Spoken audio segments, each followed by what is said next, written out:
Hello friends, welcome to my channel Kritik stories.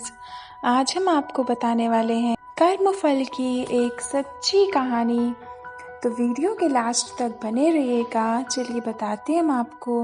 राजा नृग शिवाको वंश के एक महान और धार्मिक राजा थे। यही वंश था जिसमें आगे जाकर भगवान श्री राम का जन्म हुआ। राजा नृग सदैव दान सत्य के पथ पर चले। उन्होंने अपने जीवन में असंख्य गौदान किए थे। कहा जाता है कि उन्होंने 10,000 से भी अधिक गौएं ब्राह्मणों को दान की थी। उनका नियम था हर गाय को सोने के सींग, चांदी के खुर और रेशमी वस्त्र पहनाकर दान करते।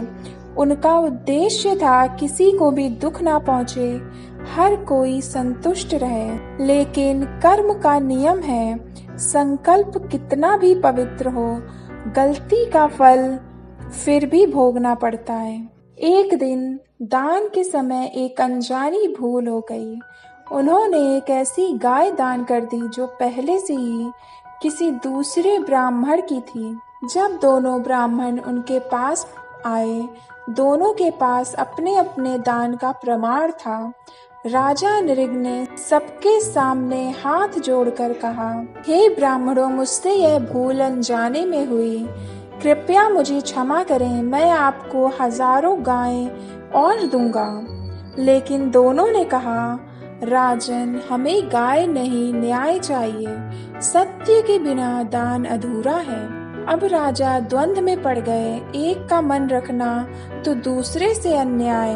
अंत में दोनों असंतुष्ट होकर शाप दे देते हैं, राजा, तुम्हारे पुण्य के बावजूद यह कर्म तुम्हें बंधन देगा। जब तक तुम इस भूल का प्रायश्चित नहीं करते, तुम्हें गिरगिट के रूप में धरती पर भटकना होगा। राजा नृग मृत्यु के बाद गिरगिट बनकर एक अंधेरे कुएं में पड़ गए। सदियों तक वो वहीं बैठे रहे, ना कोई देखने वाला, ना कोई सुनने वाला, बस अपने कर्मों के फल का इंतजार करते रहे। ये कुआं द्वारिका के पास था, जहां एक दिन भगवान कृष्ण अपने पुत्रों के साथ आए। उनके पुत्रों ने जब उस गिरगिट को देखा तो हैरान हो गए। पिताश्री, ये क्या प्राणी है जो हमसे बात कर रहा है? तब कृष्ण ने अपना दिव्य दृष्टि लगाया और कहा, यह कोई साधारण जीव नहीं, यह वही महान राजा नृग हैं जो अपने कर्म के बंधन में बंधे हुए हैं। जब कृष्ण ने उन्हें कुएं से निकाला तो राजा नृग ने प्रणाम करके कहा, प्रभु, मैंने हजारों पुण्य किए, पर एक भूल ने सब नष्ट कर दिए। यह कैसा न्याय है? भगवान कृष्ण ने मुस्कुराकर कहा, राजा, दान बड़ा है पर विनम्रता और सत्य उससे भी बड़े हैं। तुमने दान तो बहुत दिया, पर उसमें थोड़ा सा अहंकार भी आ गया था। और कर्म का नियम है कि जब तक मन शुद्ध ना हो, पुण्य भी बंधन बन सकता है। राजा नृग ने तब समझा कि कर्म सिर्फ बाहरी काम नहीं, बल्कि अंदर का भाव भी उसका हिस्सा होता है। उसी समय कृष्ण के स्पर्श से राजा नृग को मुक्ति मिल गई और उनकी आत्मा प्रकाश बनकर आकाश में विलीन हो गई। कर्म का दर्पण हमेशा हमारे सामने होता है।